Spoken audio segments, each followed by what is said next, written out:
Chapter number 9 क्या है आपका? Sequence and series. ये लास्ट ईयर भी आपने पढ़ा था, अरिथमेटिक प्रोग्रेशन। अरिथमेटिक प्रोग्रेशन में क्या था कि आपके नंबर्स एक सीरीज में थे और क्या होता था उनके बीच में, जो डिफरेंस होता था वो सेम होता था। क्लियर? जैसे पहली टर्म 2 है, नेक्स्ट टर्म क्या होती थी 5 सपोज, तो इनमें कितना डिफरेंस हो गया 3, तो इससे नेक्स्ट टर्म क्या होनी चाहिए 8। फिर अब ये सीरीज क्या पॉजिटिव ही हो सकती थी, नेगेटिव में भी हो सकती है, यानी जो डिफरेंस है वो नेगेटिव भी हो सकता है। सपोज पहली टर्म 5 है, दूसरी -1 है, तो थर्ड क्या होनी चाहिए? सोचो ध्यान से, क्या डिफरेंस है इन दोनों के बीच में? -6 का। तो -6 और करेंगे तो -7, देन -13। क्लियर? तो कोई भी ऐसा सीक्वेंस या सीरीज ऑफ नंबर्स जिसमें difference between the two terms same आ रहा है, तो उसको हम अरिथमेटिक प्रोग्रेशन बोलते थे। बट क्या सिर्फ एक ही टाइप का प्रोग्रेशन बन सकता है अरिथमेटिक प्रोग्रेशन? और भी अलग अलग बन सकते हैं। सपोज मल्टीप्लाई के केस में हमने मान लिया, मतलब कोई भी पैटर्न हमारा फॉलो अप होना चाहिए वहां पे। अब जैसे 2 के बाद 8 है और 8 के बाद मैंने लिख दिया 32, तो क्या समझ में आ रहा है तुम्हें इसमें कि हम क्या कर रहे हैं एवरी स्टेप पे 4 से मल्टीप्लाई। क्लियर? तो ये भी एक सीरीज हो सकती है, बट अरिथमेटिक प्रोग्रेशन नहीं होगा उसमें, क्योंकि एडिशन में चल रहे थे हम। क्लियर? तो इसको एक अलग नाम देंगे, इसको नाम देते हैं हम geometric progression, GP. Clear? Geometric progressions. Clear? तो अब इसके बाद नेक्स्ट टर्म क्या होनी चाहिए फिर? अगर आप देखो हमने क्या पैटर्न ढूंढा, इंटू 4, तो इससे नेक्स्ट टर्म क्या होनी चाहिए आपकी 128। फर्दर इंटू 4 करेंगे तो क्या बनेगा? क्या टर्म बननी चाहिए जल्दी?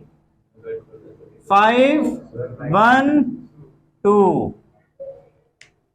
क्लियर? 125 इंटू 4 कितना होता है 500, तो उससे 3 ज्यादा है, 3 इंटू 4 और कर दिया साथ में 12। क्लियर? इसको इंटू 4 फर्दर करेंगे तो क्या बनेगा जल्दी बताओ, जल्दी 2048। आया समझ में? तो ऐसे हमारी जो सीरीज बन रही है इसको हम क्या बोलेंगे? जीपी। बट क्या ये मल्टीप्लाई नंबर भी हो सकता है, फ्रैक्शन भी हो सकता है, क्या पता हमें। सपोज ऐसी भी एपी हो, ऐसे भी जीपी बना सकते हैं। सपोज 8 है, 8 के बाद नेक्स्ट टर्म सपोज मैंने 4 लिखी, देन नेक्स्ट टर्म 2 लिखी, तो इसमें हम क्या कर रहे हैं? डिवाइड बाय 2 नहीं बोलेंगे, उसे हम मल्टीप्लाई बाय हाफ बोलेंगे। क्लियर? जैसे हम एपी में क्या बोलते हैं, प्लस में ही बोलते हैं, डिफरेंस हमारा नेगेटिव हो सकता है। क्लियर? वैसे जीपी में हमारा जो मल्टीप्लीकेशन है वो फ्रैक्शन में हो सकता है। ठीक है? तो मल्टीप्लाई बाय हाफ किया, इससे इसमें गए तो फिर से मल्टीप्लाई बाय हाफ किया, तो फर्दर नेक्स्ट टर्म क्या बननी चाहिए? मल्टीप्लाई बाय हाफ करेंगे तो 1, देन 1/2, 1/4, ऐसे आपकी सीरीज बनती हुई चली जाएगी। क्लियर हो गया? इस ईयर हमें एपी और जीपी ही पढ़ना है डिटेल में। एपी तो आप लोगों ने पढ़ा हुआ है 10th में, बट थोड़े से क्वेश्चन एडवांस्ड हैं। ठीक है? अब एक्सरसाइज 9.1 में आते हैं। एक्सरसाइज 9.1 में तो डायरेक्ट आपका मेथड दिया हुआ है। 9.1 बहुत इजी एक्सरसाइज है, इसमें चाहे एग्जांपल से देख लो पहले। एग्जांपल 1, अब यहां पे आपको क्या दिया है? Write the first 3 terms in each of the following sequence defined by the following an equals to 2n + 5। Clear? आपको फर्स्ट 3 टर्म्स बतानी है इसमें। तो a1 हमारा क्या हो जाएगा? अगर हम n की जगह 1 पुट कर दें तो क्या फॉर्म होगा? 2 × 1 + 5 यानी कि 7। सेकेंड टर्म के लिए a2 करना पड़ेगा हमें। आया समझ में? यानी हमें n की वैल्यू पुट करनी है। थर्ड टर्म क्या होगी ऐसी इसकी? सो 2 × 3 + 5 दैट इज 11। और ये आपका एपी बनता हुआ दिख रहा है, देखो कॉमन डिफरेंस सेम है यहां पे। क्लियर? नाउ ऐसी सेकंड पार्ट है n - 3/4, तो वहां पे भी हम तीनों टर्म बना लेंगे। देखो अगर आपका an लीनियर होगा, ध्यान से सुनना इस चीज को बेटा, अगर आपका an लीनियर होगा तो आपका एपी फॉर्म होगा। ठीक है? अगर an का फॉर्मूला लीनियर है, लीनियर मतलब जिसमें डिग्री 1 है n की, तो वो आपकी एपी फॉर्म करेगी। क्लियर? नाउ एग्जांपल 2 बेटा, एग्जांपल 2 में भी देखो अब यहां पे प्रोडक्ट फॉर्म में दिया है और क्या पूछा है डायरेक्ट आपसे, what is the 20th term. तो 20th टर्म के लिए हमें क्या करना है? an इक्वल्स टू क्या गिवन है? n - 1 × 2 - n और 3 + n। अब हमें 20 टर्म पूछी है, तो n की जगह हमने सीधे सीधे 20 पुट करना है। तो 20 पुट करेंगे तो क्या आएगा, 20 माइनस 1 19, 2 माइनस n यानी कि माइनस 18, 3 प्लस n यानी 23। इन तीनों को मल्टीप्लाई कर लेंगे, जो आंसर आएगा वो आपकी 20 टर्म हो जाएगी। क्लियर। नेक्स्ट आपका एग्जांपल 3। अब an हमें दिया हुआ है a1, एग्जांपल 3 में क्या है आपका, a1 हमारा डायरेक्ट क्या दिया है 1। an के लिए हमें फॉर्मूला दिया है an equals to an minus 1 plus 2 for n greater than और इक्वल्स टू 2। अब हमें इसमें फर्स्ट 5 टर्म्स निकालनी है एंड राइट कोरोस्पॉन्डिंग सीरीज। तो इसमें हम क्या करेंगे, अब इसमें फर्स्ट 5 टर्म निकालनी है, जिसमें फर्स्ट टर्म तो हमें पता है, दैट इज a1 हमारी 1 हो गई। अब a2 के लिए क्या फॉर्मूला बनेगा, देखो n की वैल्यू हमें 2 से नीचे नहीं डालनी, 2 के इक्वल या 2 से बड़ी डालनी है। क्लियर। n वहां पे गिवन था, n इज ग्रेटर देन और इक्वल्स टू 2। तो n की वैल्यू जब हम यहाँ पे 2 डालेंगे तो यहाँ पे क्या हो जाएगा, 2 माइनस 1 यानी कि a1 प्लस 2, यानी अब इसमें जो सीरीज बन रही है वो उसकी पिछली वाली टर्म के ऊपर डिपेंड है। क्लियर। तो a2 क्या आ जाएगा आपका, a1 क्या है 1 प्लस 2 यानी कि 3। ऐसी a3 के लिए क्या फॉर्मूला बनेगा, a3 के लिए a2 प्लस 2 यानी 3 प्लस 2 फर्दर 5। a4 के लिए a3 प्लस 2 यानी 5 प्लस 2 7, और उसके बाद a5 ऐसे ही a4 plus 2 that is 7 plus 2 यानी कि 9।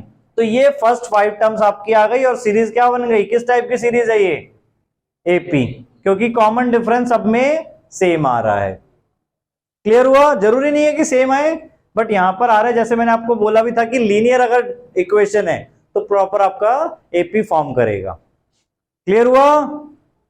अब एक्सरसाइज 9.1 में इसी टाइप के क्वेश्चंस हैं। आपको क्या करना है, सीधे n की वैल्यू जो भी आपको बोली हुई है, जैसे 1 to 6 क्वेश्चन में क्या बोला है, फर्स्ट 5 टर्म्स निकालनी है, तो पहले n की वैल्यू 1 पुट करनी है, सॉल्व करना है, 2 पुट करनी है, 3 पुट करनी है, 4 और 5, तो अलग अलग वैल्यूज उसकी निकाल देनी है। अभी हमें किसी टाइप की सीरीज के बारे में नहीं बोला गया है बताने के लिए, आपको सिर्फ वहां पे टर्म्स फाइंड आउट करनी है। क्लियर। नाउ उसके बाद 7 to 10th क्वेश्चन में आपको जो उसके साइड में वैल्यू लिखी है, मतलब जो टर्म लिखी है वही वाली निकालनी है। an का फॉर्मूला जैसे 7th में दिया, देखो 4n माइनस 3, और उसके साइड में लिखी है a17, a24, तो a17 निकालनी है, n की वैल्यू 17 पुट करके, a24 निकालनी है कैसे, n की वैल्यू 24 पुट करके। क्लियर। तो 7 to 10th में ये हो जाएगा। नाउ 11 to 13th वाले क्वेश्चन में फर्स्ट 5 टर्म्स निकालनी है, और क्वेश्चन आपके इसी टाइप के हैं कि a1 आपको डायरेक्टली गिवन है, ठीक है, an आपका an माइनस 1 की फॉर्म में गिवन है, जैसे यहां पे गिवन था। क्लियर। तो a1 की वैल्यू आपको पता होनी चाहिए, क्योंकि n यहां पर आप 2 से ही स्टार्ट कर सकते हो।